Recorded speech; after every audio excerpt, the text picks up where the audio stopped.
নমস্কার বন্ধুরা, তোমরা কেমন আছো? আশা করি ভালো আছো। আমি আবার একটা নতুন ভিডিও নিয়ে আজকে চলে এসেছি।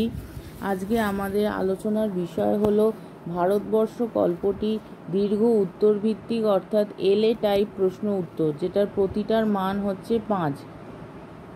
আমি 4টে বড় প্রশ্ন নিয়ে আলোচনা করব। তাহলে শুরু করা যাক। প্রথম প্রশ্ন, কতক্ষণ সে এই মারমুখী জনতাকে ঠেকিয়ে রাখতে পারত কে জানে।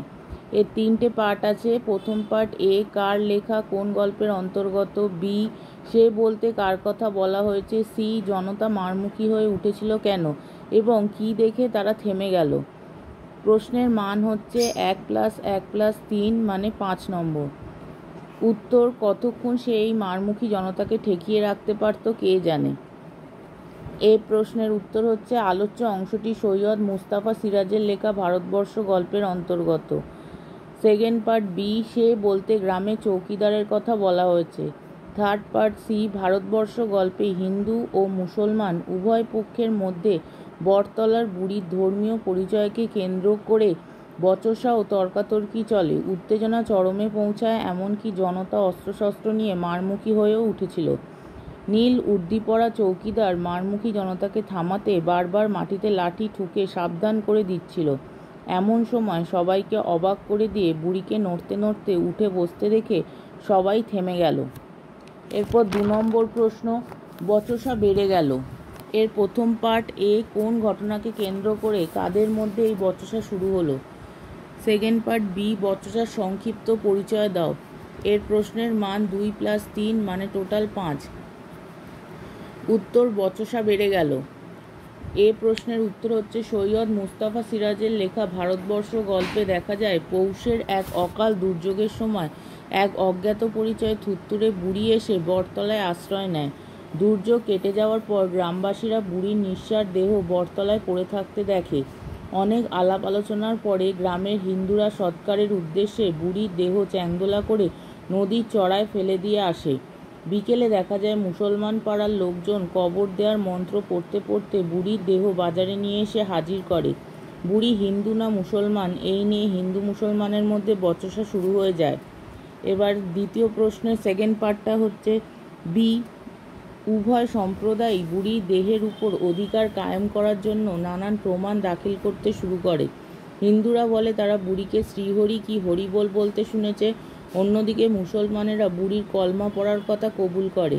এই নিয়ে উভয় সম্প্রদায়ের মধ্যে তর্কাতর্কি ও হল্লা বেঁধে যায়। ক্রমশ উত্তেজনা ছড়ানোয় বাঁশের চ্যাংদোলা নিয়ে টানাটানি শুরু হয়ে যায়। মারাত্মক অস্ত্রশস্ত্র নিয়ে দুপক্ষের লোক দৌড়ে আসতে থাকে। চরম তর্জন গর্জনের মাঝে গ্রামে দাঙ্গার পরিস্থিতি সৃষ্টি হয়।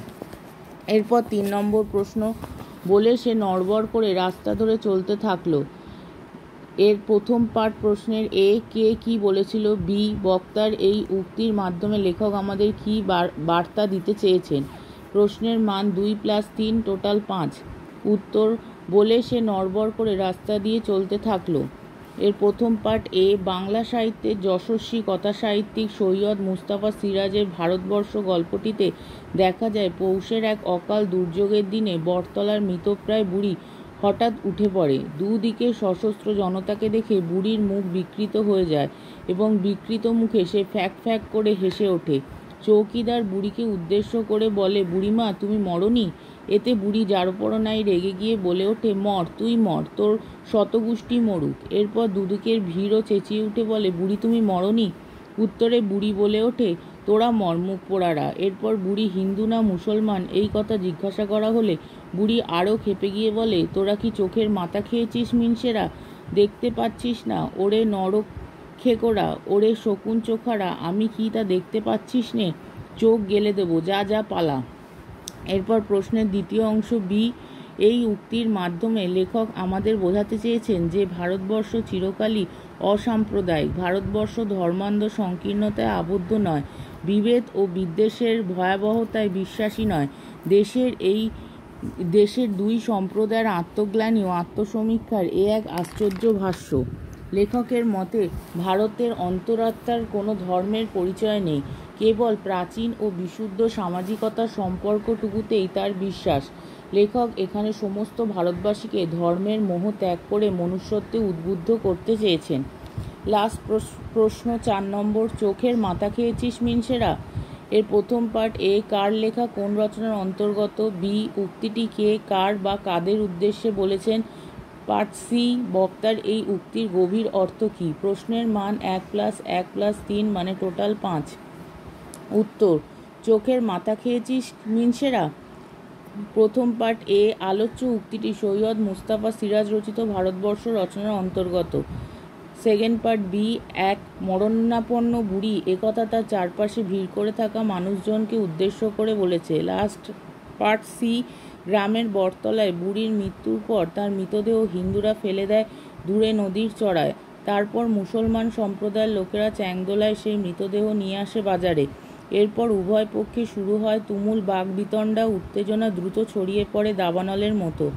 অকস্মাৎ বুড়ির মড়াটা নড়ে উঠল, বুড়ি উঠে পড়ল। দুদিকে সশস্ত্র জনতা ফ্যাল ফ্যাল চোখে তাকিয়ে রইল। বুড়ি হিন্দু না মুসলমান ধর্মান্ধ মানুষের প্রশ্নের উত্তরে বুড়ির এই উক্তি চোখে আঙুল দিয়ে দেখিয়ে দিয়েছিল ধর্মীয় ঘেরাটোপের ঊর্ধ্বে মানব ধর্মের প্রতিভূষে এখানে ভারতীয় সংহতির আদর্শ ও ধর্মীয় সংকীর্ণতার বিরুদ্ধে প্রবল প্রতিবাদ ঘোষিত হয়েছে। তাহলে এই 4টে প্রশ্ন পড়লে আশা করি পুরো চ্যাপ্টারটা কমপ্লিট হয়ে যাবে।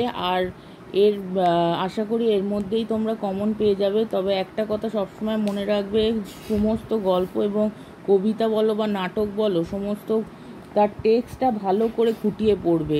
খুঁটিয়ে যদি পড়া থাকে তাহলে কোনো প্রশ্নই লিখতে অসুবিধা হবে না। অবশ্যই তোমাদের কোনো প্রশ্নের উত্তর বুঝতেও অসুবিধা হবে না। অবশ্য তোমরা গল্পটা ভালো করে পড়বে।